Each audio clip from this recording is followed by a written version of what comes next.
गुरुर्ब्रह्मा गुरुर्विष्णुः गुरुर्देवो महेश्वरः गुरुसाक्षात् परब्रह्म तस्मै श्रीगुरवे नमः।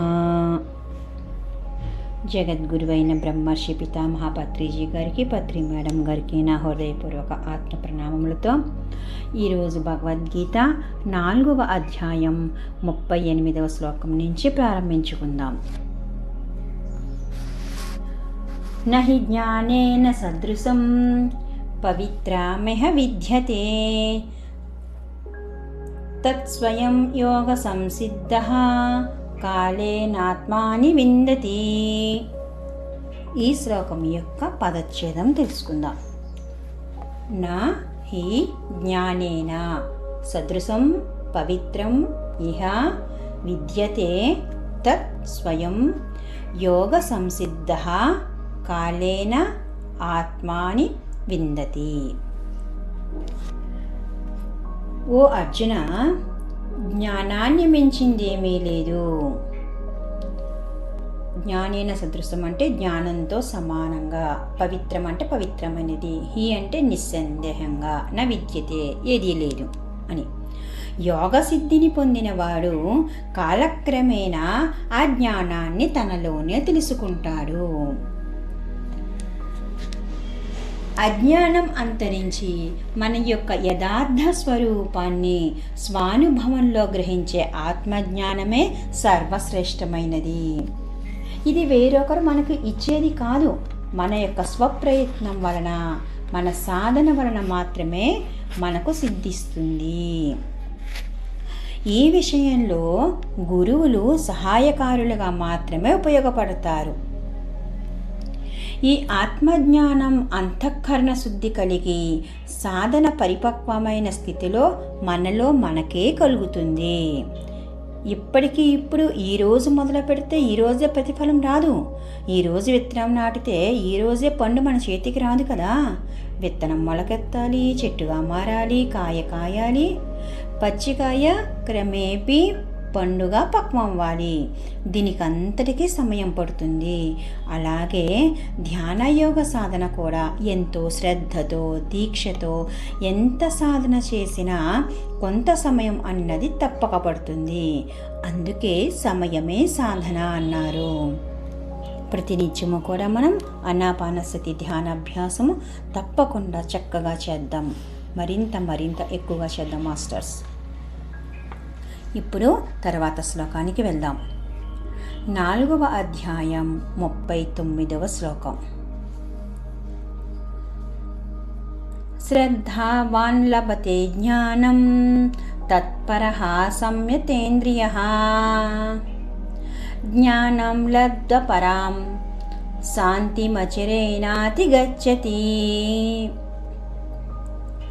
ఈ శ్లోకం యొక్క పదచ్ఛేదం. శ్రద్ధావాన్ లభతే జ్ఞానం తత్పరః సంయతేంద్రియః జ్ఞానం లబ్ధ్వా పరాం శాంతిం అచిరేణ అధిగచ్చతి. ఇక్కడ సంయతేంద్రియః అంటే జితేంద్రియుడు, తత్పరః అంటే సాధనా పరాయణుడు, శ్రద్ధావాన్ అంటే శ్రద్ధ గలవాడు, జ్ఞానం ఈ తత్వజ్ఞానాన్ని లభతే అంటే పొందుతాడు. ఓ అర్జున, ఇంద్రియాలను జయించి శ్రద్ధాసహనాలతో ఏకాగ్ర సాధన చేసేవాడు జ్ఞానాన్ని, దానిని పొందిన శీఘ్రకాలంలోనే పరమశాంతిని పొందుతాడు. ఎవరైతే జ్ఞానాన్ని పొందారో జ్ఞానంతో పాటు పరమశాంతి కూడా వచ్చేస్తుంది. శ్రద్ధ, సాధనా పరాయణత్వం, ఇంద్రియ నిగ్రహం ఇవన్నీ ఒకదానిపై ఒకటి పరస్పరం ఆధారపడి ఉన్నవి. మనస్సు, ఇంద్రియాలు వశమయ్యేందుకు, మరి ఆత్మజ్ఞానాన్ని పొందేందుకు, సంపూర్ణంగా ఆత్మతత్వం గ్రహించడానికి శ్రద్ధతో, తదేక దీక్షతో ధ్యాన సాధన అన్నది చేస్తూనే ఉండాలి. అప్పుడే జ్ఞానం అంటే బ్రహ్మజ్ఞానం కలుగుతుంది. తద్వారా పరమశాంతి లభిస్తుంది. శ్రద్ధ లోపిస్తే సాధన కుంటుపడితే విషయాసక్తి అంటే ప్రాపంచిక విషయాల పట్ల ఆసక్తి పెరిగితే పతనం తప్పదు. అందుకే ప్రతి నిత్యము ప్రతి క్షణము కూడా మనము ఎరుకతో ధ్యాన సాధన చేయాలి. చక్కటి ఆత్మజ్ఞానాన్ని మనం అలవర్చుకోవాలి మాస్టర్స్. ఇప్పుడు తర్వాత శ్లోకానికి వెళ్దాం. 4వ అధ్యాయం 40వ శ్లోకం. అజ్ఞశ్చాసద్ధానత్స సంశయాత్మా వినశ్యతి నాయం లోకోస్తి న పరో న సుఖం సంశయాత్మనః. ఈ శ్లోకం యొక్క పదచ్ఛేదం. అజ్ఞః చ అశ్రద్ధదానః చ సంశయాత్మా వినశ్యతి న అయం లోకః అస్తి న పరః న సుఖం సంశయాత్మనః. అజ్ఞః అంటే వివేకహీనుడు, అశ్రద్ధదానః అంటే శ్రద్ధ లేనివాడు, సంశయాత్మ అంటే సంశయాలు, డౌట్లు, అనుమానాలు ఉన్నవాడు, వినశ్యతి నశిస్తాడు. ఓ అర్జున, శ్రద్ధ జ్ఞానాలు లేనివాడు, సందేహాలున్నవాడు, నమ్మకం లేనివాడు చెడిపోతాడు. సంశయాత్మకుడు అయినవాడు ఇహపరాలు రెండిటికి దూరమైపోతాడు. శ్రద్ధావాన్ లభతే జ్ఞానం. శ్రద్ధ కలిగిన వాడు జ్ఞానాన్ని పొందుతాడు. అంటే గురువులు చెప్పిన వాటిని, స్వాధ్యాయంలో గ్రహించిన శాస్త్ర విషయాలను శ్రద్ధతో స్వయం సాధన ద్వారా నిజ జీవితంలో నిరూపించుకున్నవాడు జ్ఞానిగా మారతాడు. శ్రద్ధ లేనివాడు ఏ పనిని చివరి వరకు కొనసాగించలేడు, సాధించలేడు. చివరికి అజ్ఞానిగానే మిగిలిపోతాడు. సత్యాసత్యాల ఆత్మానాత్మాల వివేచనాశక్తి లేని అజ్ఞాని ఎందుకు పనికి రాకుండా జీవితమంతా వృధా చేసుకుంటాడు. మనం శాస్త్రజ్ఞుల కోవకు చెందిన వారమే అయితే పరిశోధించి సత్యం తెలుసుకోవాలి. ఆ తెలివితేటలు, బుద్ధి, చాకచక్యం లేకపోతే పరిశోధించి చెప్పిన వారి మాటలైనా నమ్మాలి. ఈ రెండిటినీ కాదని మనం పరిశోధించి తెలుసుకోలేం. మరి అవతల వాళ్ళు చెప్పింది నమ్మం అని ప్రతి విషయాన్ని కూడా అవునో కాదో, ఇది నిజమా అబద్ధమా అని అనుమానపడుతూ ఉండే సంశయాత్మకుడికి ఈ లోకంలోని సుఖం ఉండదు, పై లోకంలోని సుఖం ఉండదు, మనశ్శాంతి అసలే ఉండదు. అన్ని అనుమానాలే. అయితే మనశ్శాంతి ఎక్కడి నుంచి వస్తుంది? జ్ఞానం లబ్ధ్వా పరాం శాంతి.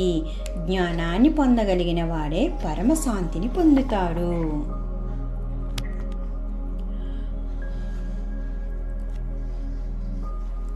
ఇప్పుడు తర్వాత శ్లోకానికి వెళ్దాం మాస్టర్స్. 5వ అధ్యాయం 10వ శ్లోకంలోకి వెళ్దాం.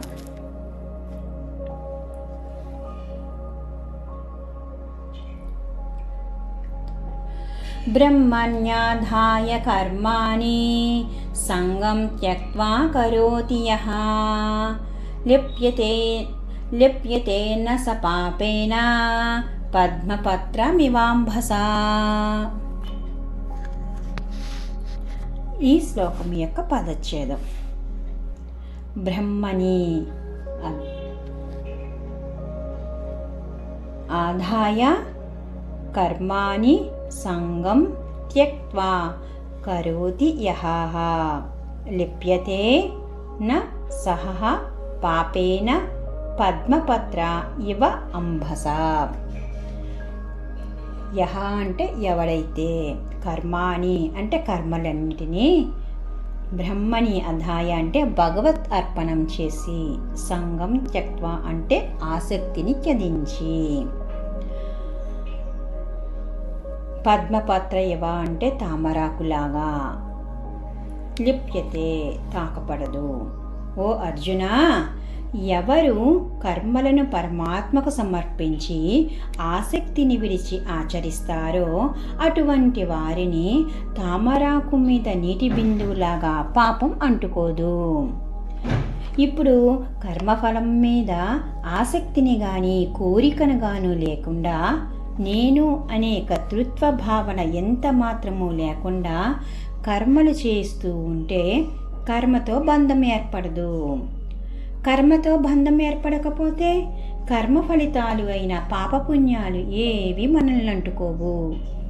నీటిలోనే పుట్టి నీటిలోనే పెరిగి నీటిలోనే నశించిపోయే తామరాకును ఆ నీరు ఎంత మాత్రం తడుపలేనట్టే ఈ భౌతిక ప్రపంచంలోనే పుట్టి ఇక్కడే పెరిగి ఇక్కడే నివసిస్తూ కూడా జ్ఞాని అయిన వాడు తాను ఆచరించే నిష్కామ కర్మాచరణ విధానం ద్వారా పాపపుణ్యాలు మొదలైన ద్వంద్వాల నుండి విముక్తుడై బంధరహితమైన జీవితాన్ని గడుపుతాడు.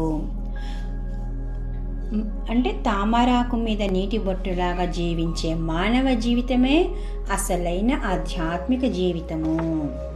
తామరాకు అసలు ఏమి దాంట్లోనే పుడుతుంది, వాటర్ ఏమీ అంటుకోదు.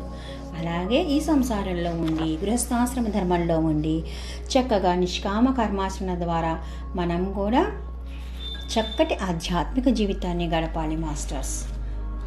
ఇప్పుడు తర్వాత శ్లోకానికి వెళ్దాం. 5వ అధ్యాయం 18వ శ్లోకం. విద్యా వినయ సంపన్నే బ్రహ్మణే గవిహస్తిని సునిచైవ స్వపాకే చ పండితాః సమదర్శనః. ఈ శ్లోకం యొక్క పదచ్ఛేదం. విద్యా వినయ సంపన్నే బ్రహ్మణే గవిహస్తని సుని చ ఏవ స్వపాకే చ పండితాః సమదర్శనః. పండితాః అంటే పండితులు, విద్యా వినయ సంపన్నే అంటే విద్యతో వినయంతో ఉన్న, గవి అంటే గోవు, హస్తిని అంటే ఏనుగు యందు, సుని అంటే కుక్క యందు, స్వపాకేచ అంటే చండాలుని యందు సమదృష్టినే కలిగి ఉంటారు. ఓ అర్జున, విద్యా వినయాలు గల బ్రాహ్మణుడు చండాలుడు ఆవు కుక్క ఏనుగు మొదలైన జంతువుల అన్నిటి పట్ల కూడా సమదృష్టి కలవాడే పండితుడు అనబడతాడు. పండితుడు అంటే ఏంటి? ఇక్కడ ఆత్మజ్ఞాన విశారదుని పండితుడు అంటారు. అందరినీ ఆత్మస్వరూపంగా సమానంగా చూసేవాడు. పండితులు అంటే ఈ వ్యాకరణ పండితులు సంస్కృత పండితులు కాదు.